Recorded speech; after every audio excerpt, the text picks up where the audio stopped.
As we roll through the holiday season, I thought it best that we maybe keep our discussions to this quick roundup of stories. So here it is, as every year, the Captain's Log Holiday Series. Hi, welcome to By Land and by Sea, an attorney breaking down the week in supply chain, presented by the Maritime Professor, me. I'm Lauren Began, founder of the Maritime Professor and Squall Strategies. I'm your favorite maritime attorney. Join me every week to walk through both ocean transport and surface transport topics in the wild world of supply chain. As always, the guidance here is general and for educational purposes only. It should not be construed to be legal advice, and there's no attorney-client privilege created by this video or this podcast. If you need an attorney, contact an attorney. So usually we get into our top 3 stories of the week, but this is the Captain's Log Holiday Series, so every story is a top story, so let's get right into it. Story number 1, first off, we've been doing this for a while, the FMC Rulemakings Roundup. Over the past 2, almost 3 years, the FMC has been working through 3 major rulemakings that they were directed to undertake by the Ocean Shipping Reform Act of 2022. Remember, that was June 16th of 2022. And we've been following them. Most of them have gone into effect. Well, 2 of the 3. And 3 kind of has an asterisk on it. So 1, right, the billing practices of detention and demurrage, that went into effect May 28th, 2024. Notably, this has a petition in front of it in the U.S. Court of Appeals for the D.C. Circuit. We're going to talk about that in a minute. But what this actually means, though, right now, this rule is a rule. This is a regulation that went into effect May 28th, 2024, and it was actually reaffirmed by the FMC chairman just the other day when the National Shipper Advisory Committee had their meeting on Tuesday this week, I believe it was. He said, look, we have rules and they went into effect. So, I mean, we knew that, but that clears it up. So we have the billing practice of detention demurrage went into effect May 28th, 2024. No other statements from the FMC regarding that petition on any kind of newsworthy press release thing. So that rule is in effect. Might change. Don't change anything yet. Might change. The petition might change a few things. But as of right now, that rule, May 28th, was the rule's effective date. And that's what it is. So the D&D billing practices. The other rule that we've been talking about is the defining unreasonable refusal to deal or negotiate with respect to vessel-based accommodations provided by an ocean common carrier. I feel like I'm getting good at just rattling that one off. It's a big title, but it's the unreasonable refusal to deal or negotiate, right? So this rule, the final rule, was released July 2024, and it became effective on September 23rd, 2024. I can't say this enough. I encourage everybody to go check out this rule. Anytime a commission or an agency is defining things that relate to the industry that you work in, make sure those definitions line up with how you operate and are serving you. Because when an agency is defining things, that can change things, right? So defining unreasonable refusal to deal or negotiate, defining reasonable or unreasonable is always a tricky thing, cautious thing that you want to pay attention to, that's for sure. So defining unreasonable refusal to deal or negotiate with respect to vessel-based accommodations, even if you think that this doesn't apply to you, go check it out. These are still definitions that the commission has now put into their regulations. This is an effective rule, a valid rule as of September 23rd, 2024. However, as we know, this rule also has a petition in front of it.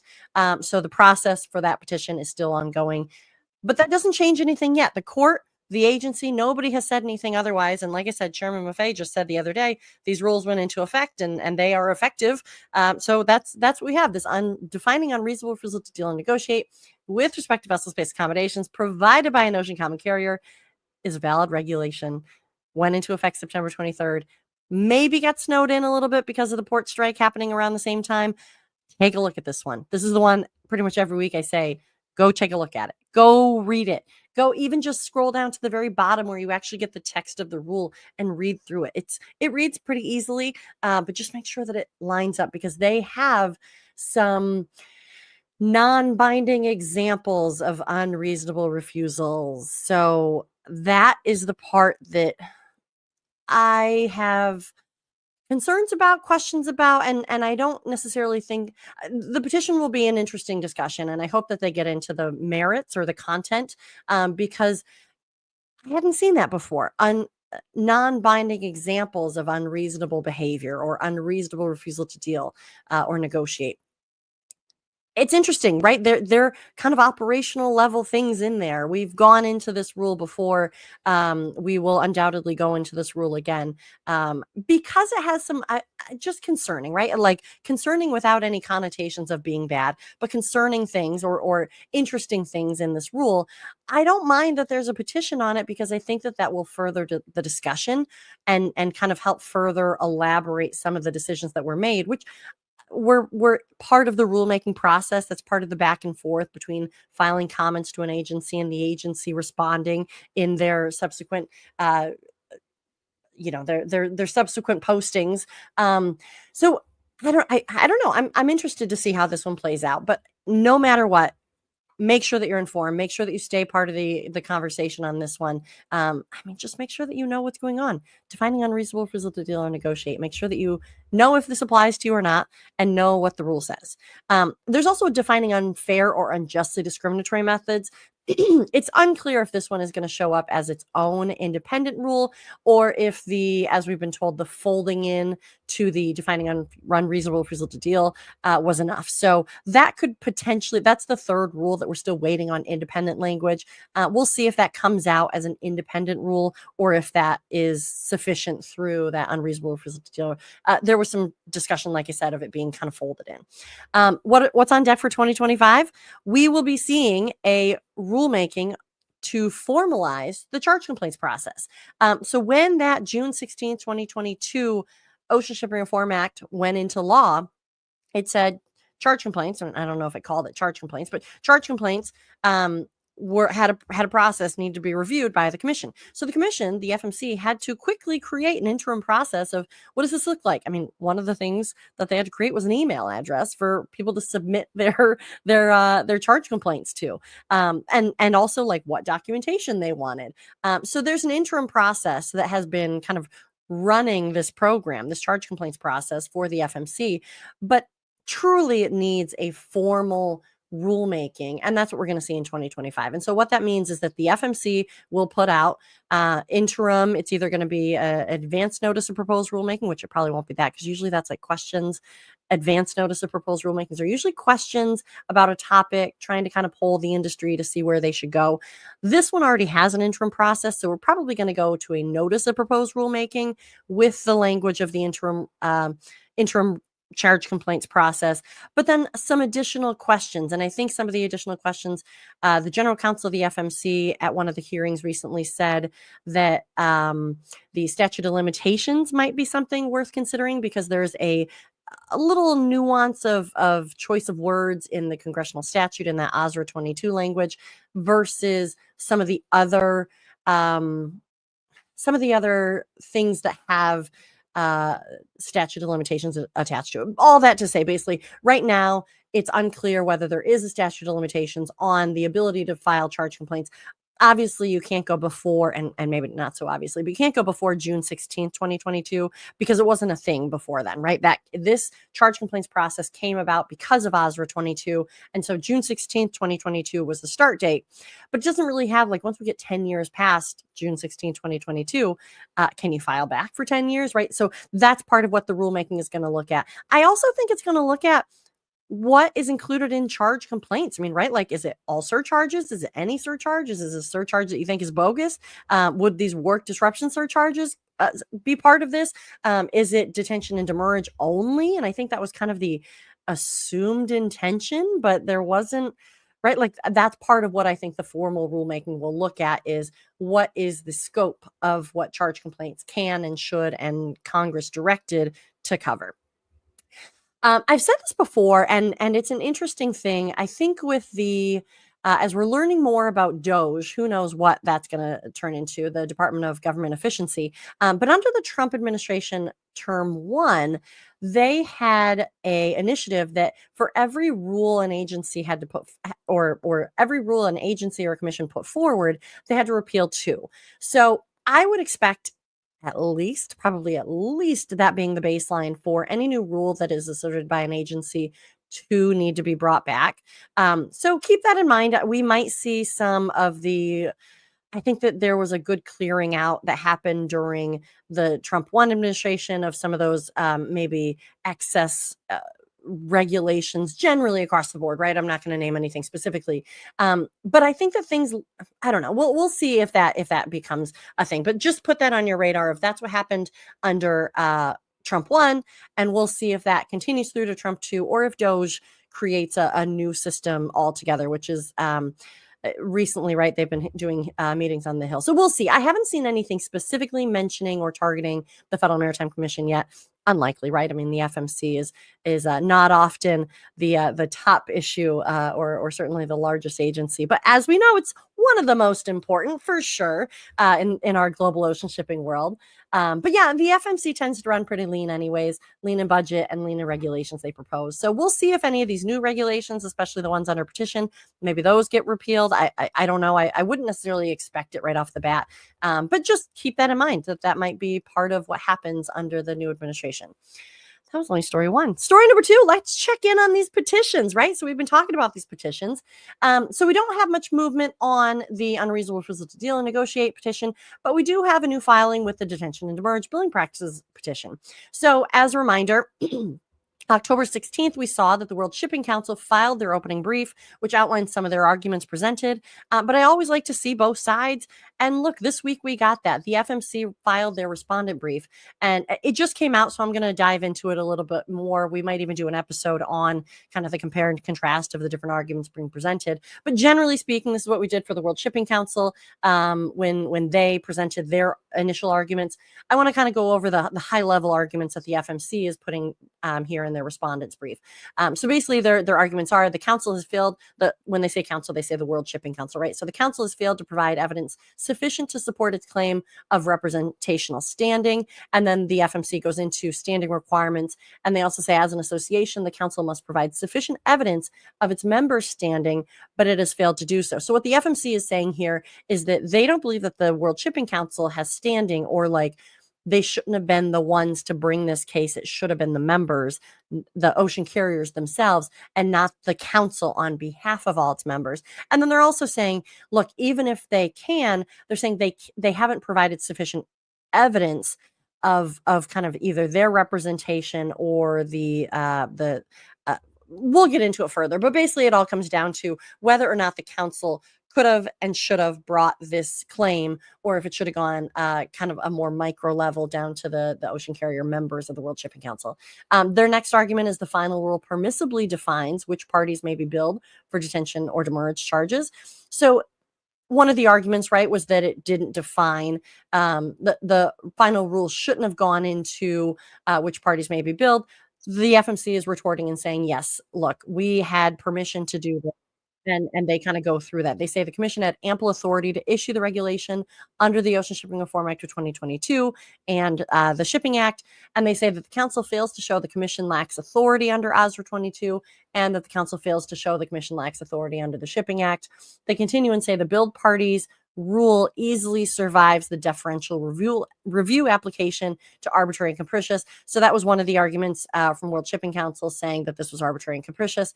They say the regulation was reasonable and reasonably explained. And they also say the council fails to show the rule is arbitrary and capricious. So as a reminder, right, the petitioner goes through, the World Shipping Council goes through and outlines 5 issues in their argument. And so what they presented was whether the final rule is contrary to the Ocean Shipping Reform Act because the commission exceeded Congress's limited grant of authority. And that's kind of what the FMC was responding to. Whether the rule exceeds the FMC statutory authority because the commission lacks authorization to ban a billing practice absent a finding that the practice is unjust and unreasonable.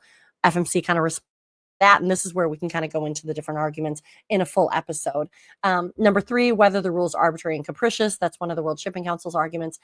4 and 5 are whether the rule is arbitrary and capricious because it fails to meaningfully respond to crucial comments submitted.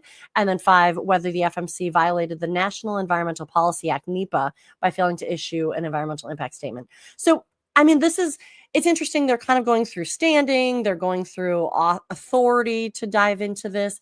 So we'll see. I think this will be interesting to see how this plays out in the court system. This feels, I don't know. We've talked about this before, right? With the repealing of Chevron and Chevron deference, perhaps the court will take a more thorough look at this.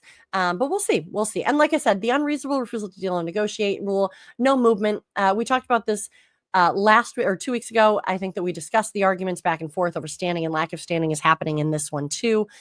Whether, like I said, whether the council can bring the suit on behalf of its members or should the carriers have brought the suit directly.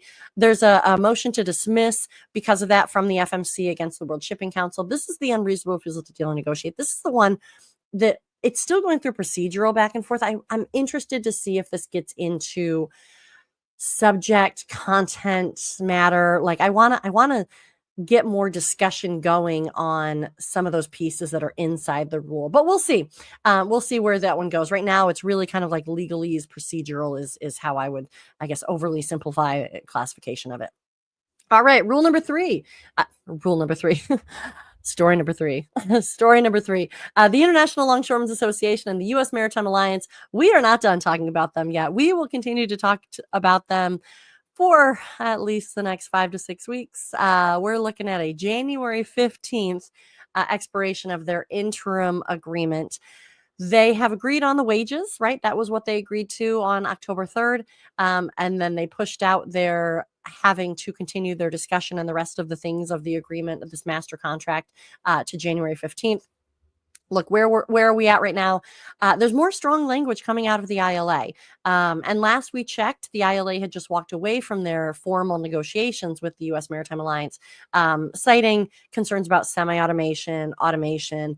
So the U.S. Maritime Alliance has released statements recently clarifying that they're not trying to replace human jobs and rather that they're trying to increase productivity at ports and that they really don't have, in general, ports don't have a lot of land space to move into. And so what needs to happen is there needs to be greater efficiency within the ports. And so that's part of the argument for we increased technology will help to do that.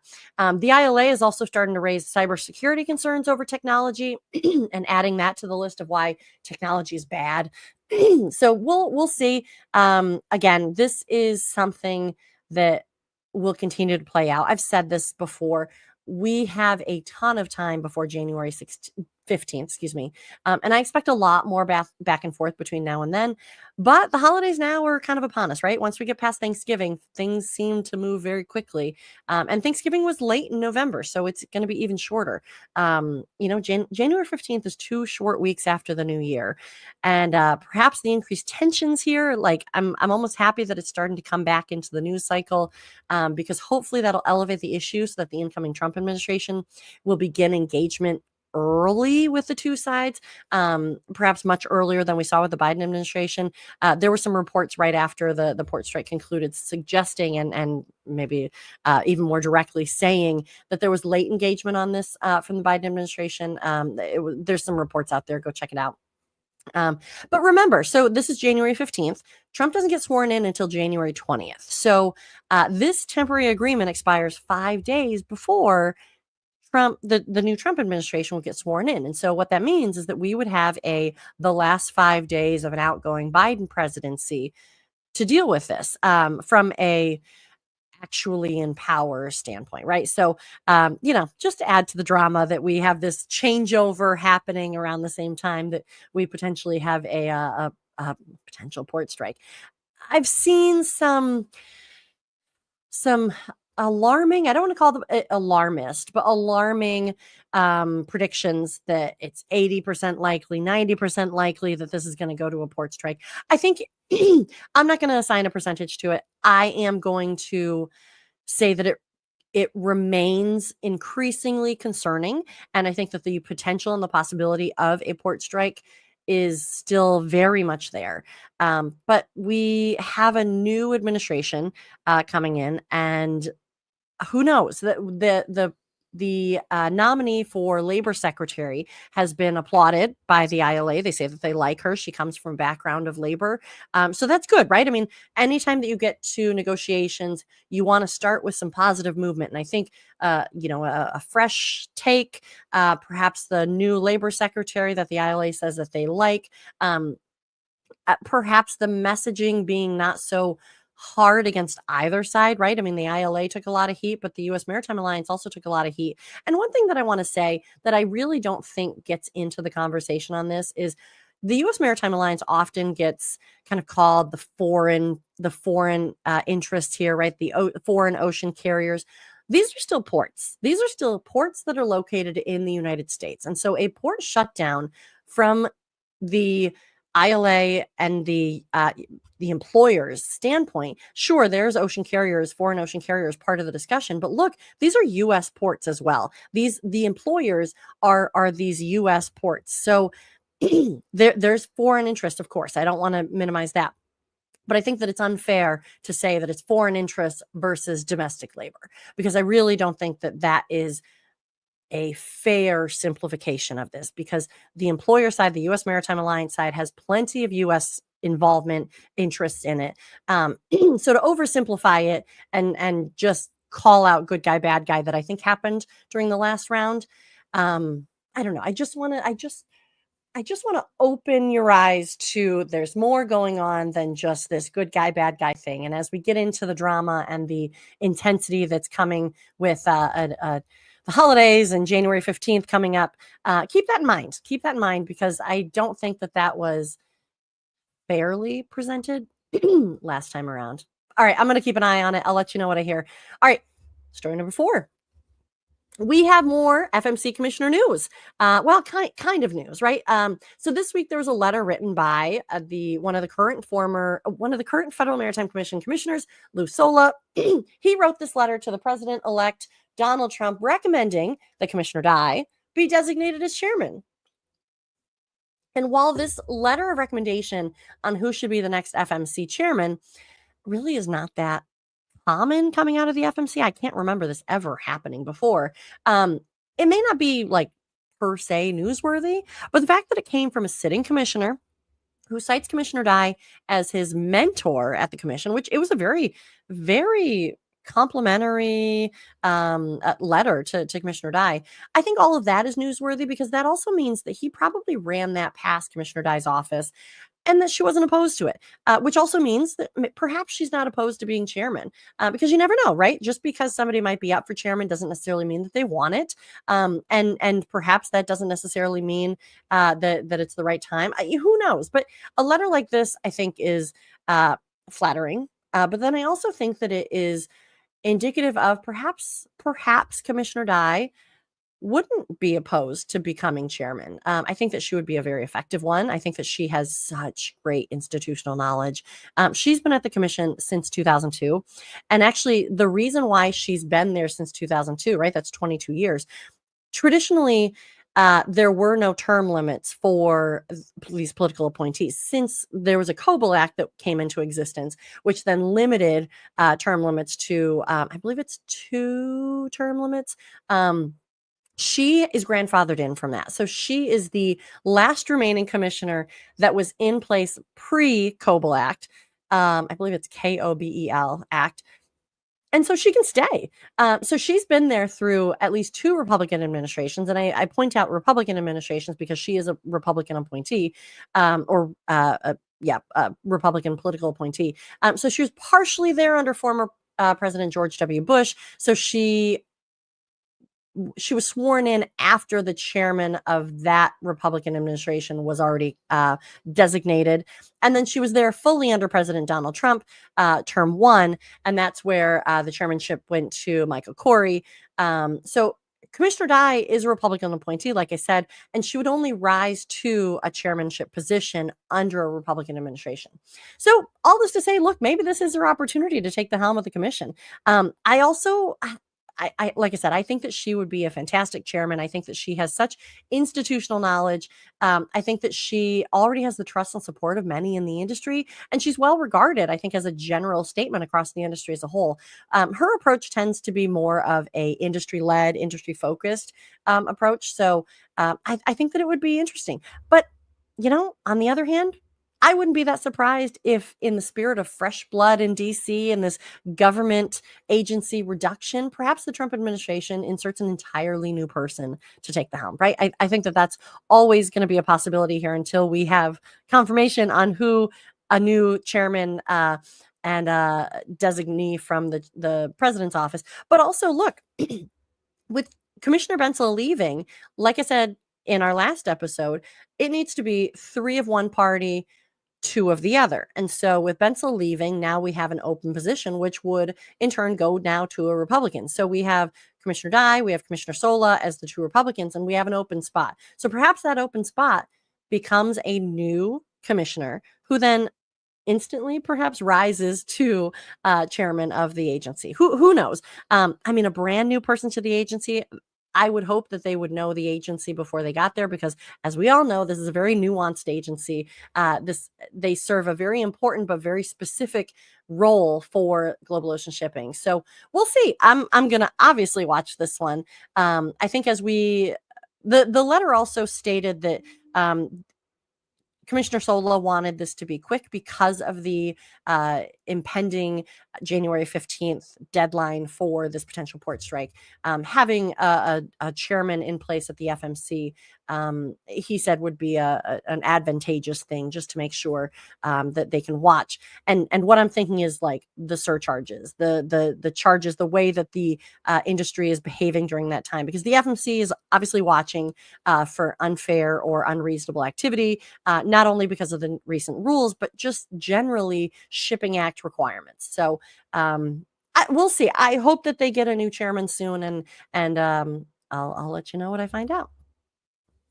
Story number 5, the FMC is taking aim at Spain.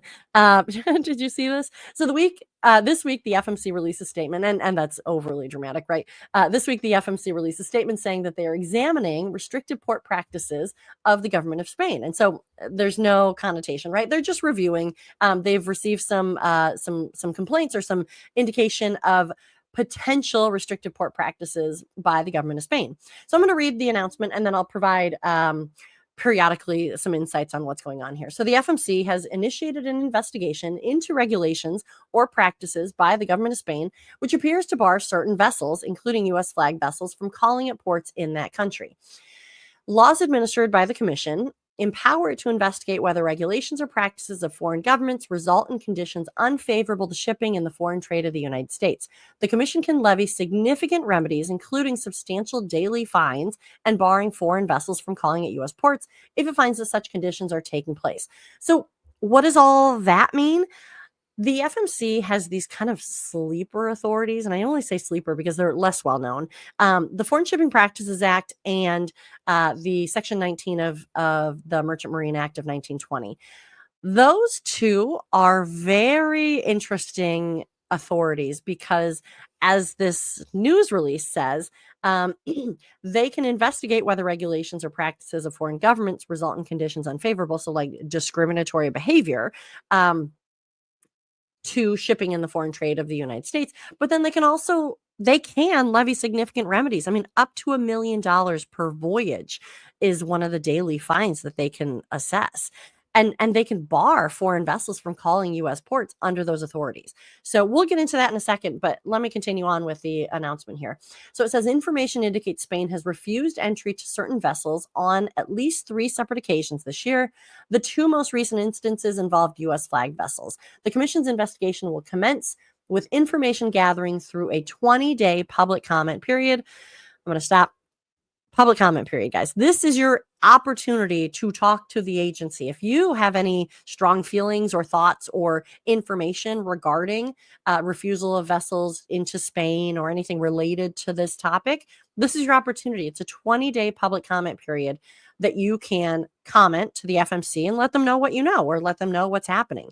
All right, continuing on. During this comment period, the FMC requests information about when vessels have been barred or may be barred from calling in Spain, which vessels have been denied entry, and the explanation or justification provided by the government of Spain for such denials.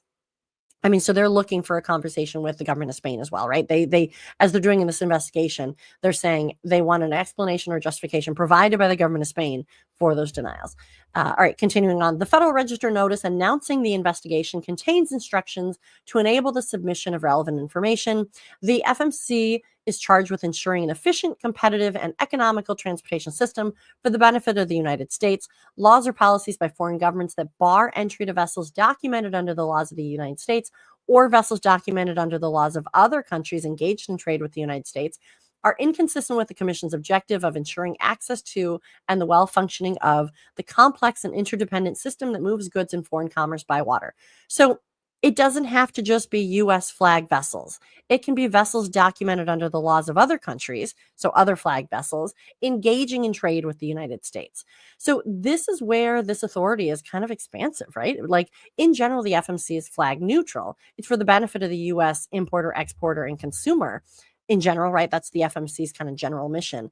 But they can assess these fines or voyage restrictions or port of call restrictions on vessels documented under laws of other countries, or if there's been discriminatory activity on vessels documented under the laws of other countries engaged with trades of the United States. Interesting, right? So Foreign Shipping Practices Act and Section 19 of the Merchant Marine Act of 1920.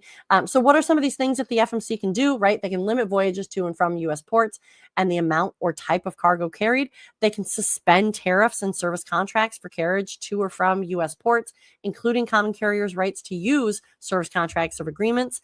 They can suspend an ocean common carrier's right to operate under any agreement filed with the Commission.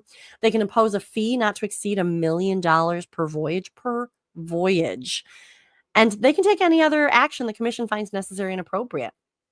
At the request of the FMC, they can direct the Secretary of Homeland Security to refuse the clearance required to a vessel of a country that is named in this regulation, prescribed by the Commission. So like if the Commission finds something, they can tell Secretary of Homeland Security, like, don't let these guys in.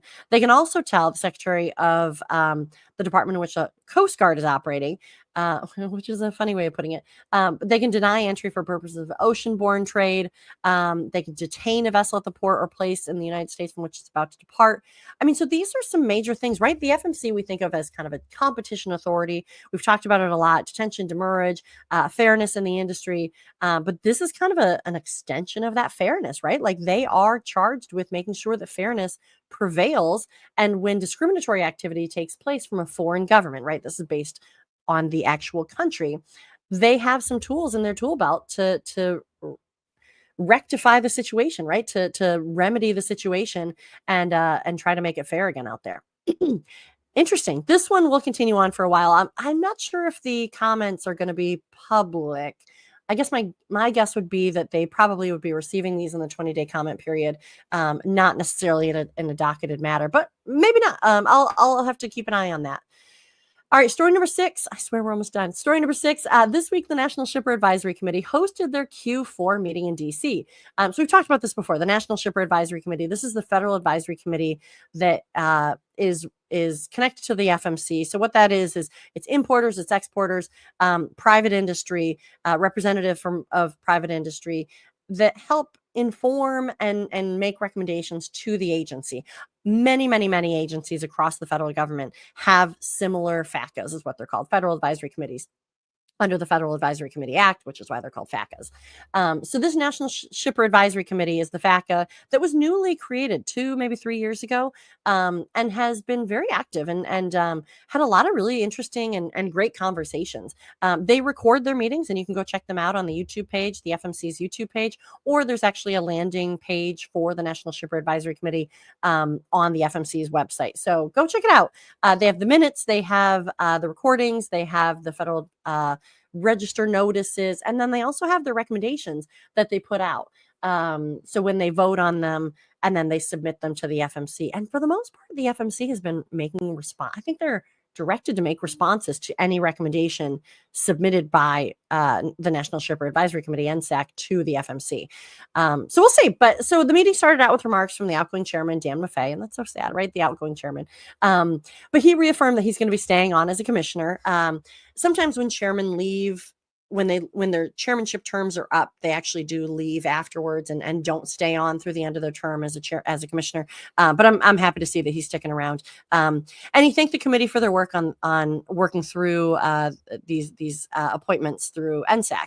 The committee members are currently serving. Are going to continue throughout the next year, is what Chairman Maffei and Dylan, the designated federal officer, mentioned. So they're continuing on through the next year. And then what was mentioned is that sometime in 2025, there's an announcement that's going to go out calling for new nominations. So if you've been following NSAC, if you are an importer or an exporter in the U.S. and you want to be part of the conversation, this is your opportunity, right? This is a federal advisory committee. There's many of them out there, but they're going to be asking for new members in 2025. So keep an eye out for that in case this might be something that you're interested in. You get to have regular conversations with other shippers, other importers and exporters in the industry, but then you also get a pretty open forum, I guess I would say, an open forum to having conversations with the FMC generally, right? Through these quarterly meetings, but then also through the engagement with the designated federal officer. Look, if you're interested, keep an eye out for these nominations. So after that introductory part, then the meeting moved into an update from the Digital Container Shipping Association. They actually had some pretty interesting updates to mention. So they mentioned that they have seen 3 times more adoption in their standards than in the previous year, just this year, and have seen over 180 million API calls per month on their track and trace standard. Their whole update is actually, if you go into the recorded version of the whole meeting, you can see their update as well and listen to all of the things that they had to say. But they also discussed their commercial schedule standard, which includes point-to-point routings, port schedules, and vessel schedules. And they stated that the final version of that standard was published just a little bit ago, September 24th, and that many ocean carriers already have it available. They also gave an overview of the electronic bill of lading standard that they have and said that they are steadily growing toward the 100% EBL by 2030, with truly steady growth in adoption there. Really interesting update. They periodically give updates to NSAC, and this one was an interesting one. The meeting then moved over to committee updates and the Data Visibility Subcommittee, and they had a recommendation. So that's why I kind of was talking about the recommendations. But they had a recommendation from the NSAC, or for the NSAC to consider and vote on, and actually it was adopted. So then ultimately this becomes an NSAC recommendation to the Federal Maritime Commission. But again, this was from the Data Visibility Subcommittee, and so the recommendation was surrounding that, right? The recommendation, and I'll read it here, was that the National Shipper Advisory Committee recommends that the FMC, starting from calendar year 2025 of annual agency reporting, includes reporting on maritime data transparency and harmonization in its annual report to Congress, pursuant to 46 USC 46106, which is like an annual reporting section. This new reporting will help ensure ongoing transparency and alignment between industry practices and government oversight, with the goal of fostering a competitive and efficient ocean transportation system for U.S. foreign commerce. So what it says is, it is recommended that the reporting includes a detailed account of, and there's 3 things listed: the current status of maritime data elements, metrics, transmission methods, and industry efforts toward standardization. Number 2, actions taken by the Commission and maritime industry stakeholders to enhance data transparency and harmonization. And 3, best practices or recommendations formulated by the FMC and the industry related to the adoption and advancement of data standards. It continues on to say the reporting may cover, but does not have to be limited to, the following data elements from existing NSAC data recommendations. And these were all recommendations that were previously asserted under the National Shipper Advisory Committee. So it was shipment level data alignment, which was a recommendation from December 8th, 2022. So, I mean, these discussions have been going on for 2 years now under this NSAC. And most of this, I believe it was under the data subcommittee, but so 1 was the recommendation on shipment level data alignment, 2, container level data alignment, which was also released December 8th, 2022, 3, intermodal data alignment, same day, December 8th, 2022, and consistency and alignment of data, which was released May 11th, 2023. They say, additionally, the NSAC recommends that if necessary, the FMC support legislation to enact an amendment, technical correction to OSRA 22 to include maritime data transparency and harmonization in FMC's existing annual report. So, I mean, just to kind of break that down, two things, right? They're saying that the FMC should start reporting on this, and then they're also saying that the FMC should support legislation if Congress wanted to require now that the FMC report on this. So, I mean, basically, the conversation is circling around data, right? I mean, I've heard data visibility and reliability as a request across the industry in many different forms, and we've seen it kind of through NSAC repeatedly. We notably having the discussion facilitated and amplified by FMC Commissioner Carl Benson, who we know will be leaving in just about a week. It's so sad. Through his Maritime Transportation Data Initiative, but it's only fitting that the conversation kind of continues, I guess, with the National Shipper Advisory Committee. They often have had Commissioner Benson give regular updates on his work, and I believe that they actually submitted comments to the MTDI process, at least part of that. So I think this is great because National Shipper Advisory Committee, as a FACA, right, as a federal advisory committee, and as its core, is supposed to be reflective of the conversations in the industry and result in recommendations going to the federal agency to help guide and inform their decisions in the general spirit of allowing this open dialogue between the industry, right, through these selected representatives and the commission. So I think that this is really great to see a federal advisory committee current and reflective of the conversations that are actually happening out there in the industry. There's varying levels of how active FACAs are and how relevant the conversations are, and sometimes that's agency driven by the requests that they're making, but then sometimes that's actually driven by the conversations in the group. So all that to say, I think that the NSAC is doing a great job. I think that they really are having interesting conversations, relevant conversations. They also went into surcharge conversations. They have a whole bunch of subcommittees here, but since this ended up, I didn't want to replay the whole meeting for you, but I wanted to kind of focus, since there seemed to be kind of a data theme to this meeting. So go check out the recording. It's I think it was about an hour and a half. Was that how long the meeting was? But really interesting. It's on YouTube. You can check out the past ones, but it's always interesting when federal advisory committees make recommendations too. So that's it for this week. I hope you enjoyed the holiday series kickoff for the Captain's Log this week. We'll see you all next week for our continuation of our Captain's Log, the holiday series. As always, the guidance here is general and for educational purposes. It should not be construed to be legal advice directly related to your matter. If you need an attorney, contact an attorney. But if you have specific legal questions, feel free to reach out to me at my legal company, Squall Strategies. Otherwise, for the non-legal questions, the e-learning and general industry information and insights, come find me at the Maritime Professor. If you like these videos, let me know, comment, like, and share. If you want to listen to these episodes on demand, or if you missed any previous episodes, check out the podcast By Land and by Sea. If you prefer to see the video, they live on my YouTube page, By Land and by Sea, presented by the Maritime Professor. While you're at it, check out the website, maritimeprofessor.com. So until next week, this is Lauren Began, the Maritime Professor, and you've just listened to By Land and by Sea. See you next time.